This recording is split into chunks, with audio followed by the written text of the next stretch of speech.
2 plains, 2 islands, and a mountain. For Jerry Me, he's got a couple of non-basics, a Dark Confidant, a Sylvan Library, and Costa just has play, looks like a Caracas for the turn. Okay, so there we are. I was starting to say, like, we're not very far into game 2? Like, does he just have the land? But no, there are more lands. He's just in the process of using them. I'm gonna use the Venstar to bounce Dark Confidant. Yeah, Jeremy's list is a little eccentric, actually. This is not. There's so many different ways to play Bug and to build Bug. Numerous, yes. But yeah, Jerry's list, I believe the only green card is Abrupt Decay. Okay. Abrupt Decay and, of course, Deathrite Shaman is kind of an honorary green card. But we don't see any Tarmogoyfs. Yeah, we're basically just a blue-black Delver deck. True Name, Vendilion, Dark Confidant, and Delver, and then just some Abrupt Decays to tie it all together. Yeah, Abrupt Decay, and I guess that Sylvan Library that's hanging out too. That's really about it. That is not in his main deck. Fair enough. He's boarded that one in. A minor green splash. See, Caracas is trying to bounce the Venser, which actually did work. So the Caracas Venser combo is actually off here. You see Costa does draw a top for the turn. Dark Confidant's going to turn over Abrupt Decay. Again, that famous slayer of counterbalances. Yep. And now here's the Sylvan Library trigger. So take a look at a couple cards here. Will Jeremy make sure he gets a better draw moving forward. I am really glad that Abrupt Decay came along when it did. Not in this match, but just in Magic. Timely. Yes. Timely. Counterbalance, I think, was bordering on overstaying its welcome. Actually, see, that's where I would disagree with you, because Counterbalance being awesome was the only thing that made Goblins playable. Okay. And so as a result, my deck is not good anymore. I mean, if you want to talk about cards that have overstayed their welcome, Cedric, I mean... Pardon me, sir. Come on. Let us have our fun. All right. Here's a Deathrite Shaman. Costa at 2 here. Venser gonna have to bounce something. He's gonna have to bounce Deathrite so it doesn't remove a card. So me at 7, Costa at 2. Costa draws an Arid Mesa for the turn. You see the the Pyroblast in his hand right now. Not finding a target at this moment. No, and Costa's back really against the wall here. Doesn't seem great.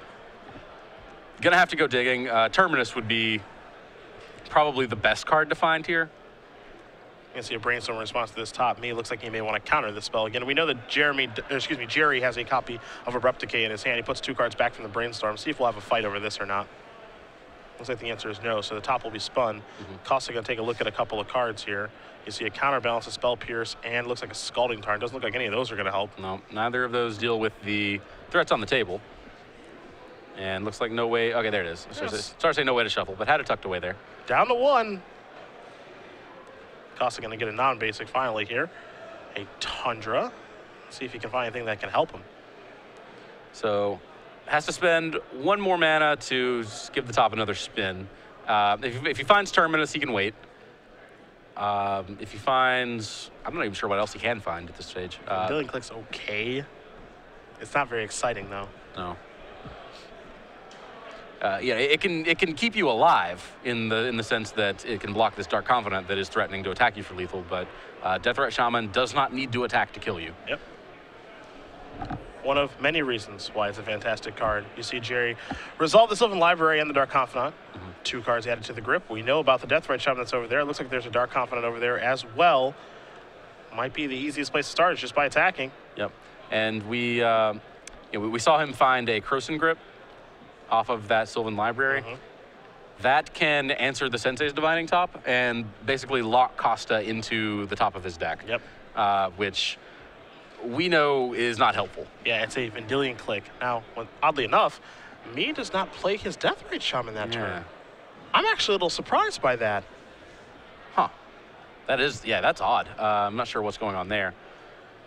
I mean, we know, I believe he had a Spell Pierce in his hand, or at least looked at one at some point during the turn, but I'm a little surprised not to see him just slam Deathrite into play. Now, here's a Vendilion Click. Likely he has some counter magic and actually wants to play it with mana open.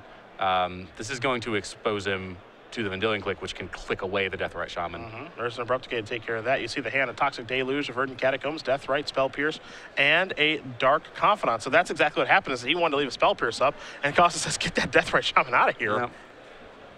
Now, the Dark Confidant is just as good, actually. Absolutely. The top card now for Costa is, I believe, a counterbalance, which that doesn't do anything. I say Dark Confidant's just as good if he cast it. Yes. Which he did. Costa draws his card, extends the hand. Jeremy is going to win this match over Matthew Costa. 2-0. Bug Delver moving on to 7-1. Blue, white, red Miracles picks up a second loss, and that means for Jerry, if things break his way, he can draw to the top 8. Yeah, now this tournament had a lot of X1s.